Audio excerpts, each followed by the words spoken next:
নবদ্বীপে বিভিন্ন মাঙ্গলিক অনুষ্ঠানের মাধ্যমে সম্পন্ন হলো রামকৃষ্ণ মিশনের নবনির্মিত স্বামী আত্মস্থানন্দ ভবনের দ্বিতীয় তলে। রামকৃষ্ণ মিশন নবদ্বীপে স্বামী আত্মস্থানন্দ ভবনের নবনির্মিত দ্বিতীয় তলে শুভ উদ্বোধন দ্বারোদ্ঘাটন হলো 30/11/2024 শনিবার।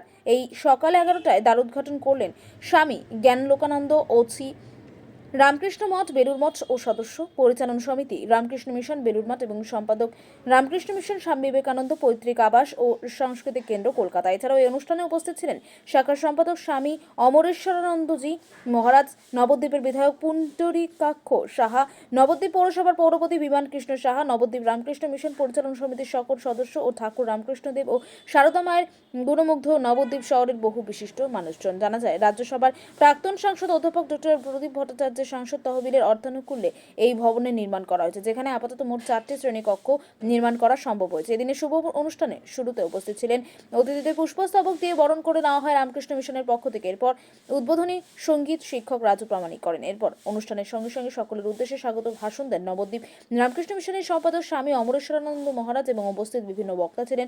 রামকৃষ্ণ মিশন এমন একটি প্রতিষ্ঠান যার সারা বছর ধরে সমাজে দরিদ্র দুস্থ মানুষদের সেবার কাজে লাগে।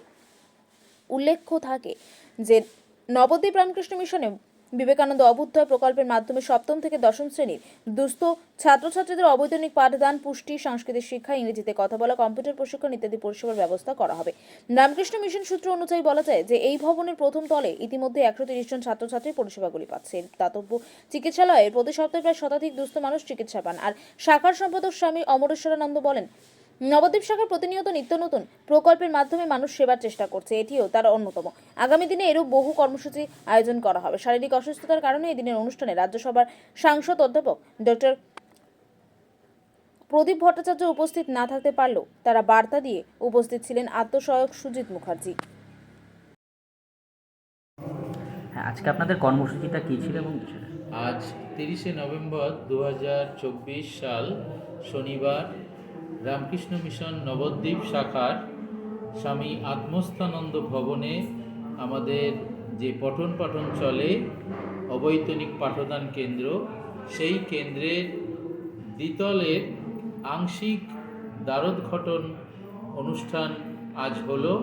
এই অনুষ্ঠানে আমরা প্রাক্তন সাংসদ শ্রী প্রদীপ ভট্টাচার্য মহাশয়ের অর্থ অনুকূল্যে করার সুযোগ পেয়েছি।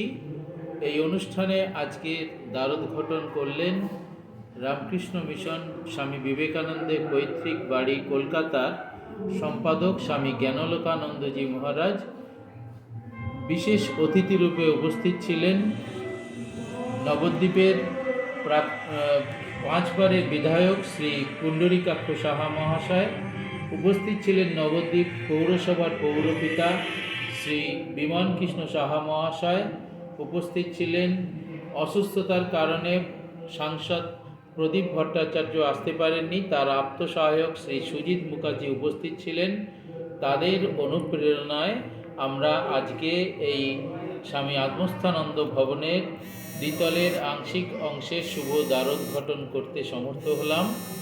এই ভবনে আমাদের প্রতিদিন তৃতীয় শ্রেণী থেকে 6ষ্ঠ শ্রেণী অবধি পাঠন হয় সকালে এবং সন্ধ্যায়। তার সাথে আমরা 7ম শ্রেণী থেকে 10ম শ্রেণী পর্যন্ত ছাত্রছাত্রীদের পড়ানোর এই দ্বারোদ্ঘাটনের শুভ উদ্বোধন হলো। এর মাধ্যমে আমাদের আরও কিছু ছাত্রছাত্রী ক্লাস 7, 8, 9, 10 তাদেরকেও আমরা এই দ্বিতলে পড়ানোর সুযোগ করে দিতে পারব। আপনার নাম আর আমার নাম শিক্ষা প্রতিষ্ঠানটা চলছে, এটা কি সম্পূর্ণ বিনামূল্যে? এটা সম্পূর্ণ বিনামূল্যে চলে এবং শুধু বিনামূল্যে নয়, এখানে ছাত্রছাত্রীরা সকাল 7টায় আসে, 9টা অবধি ক্লাস হয়। তারপর প্রত্যেককে আমরা টিফিন দিই এবং প্রতি মাসে এদেরকে দৈনন্দিন ব্যবহারের জন্য তেল, সাবান, মাজন ইত্যাদি সামগ্রী তাদের দেওয়া হয়, যাতে তাদের এখানে আসার একটা আগ্রহ থাকে। এবং এটা মূলত এই নবদ্বীপ এলাকার দুস্থ মানুষের যারা শিশু আছে তাদের উদ্যোগে, তাদের জন্যই করা, যাতে এই জিনিসগুলো পাওয়া এবং তার সাথে সাথে শিক্ষা পাওয়া, যাতে আগামী দিনে তাদের এখানে আসার একটা ইচ্ছা থাকে এবং তারা যেন আদর্শ মানুষ হতে পারে। আপনার নামও পরিচয়? আমার নাম স্বামী অমরেশ্বরানন্দ, সম্পাদক রামকৃষ্ণ মিশন নবদ্বীপ শাখা।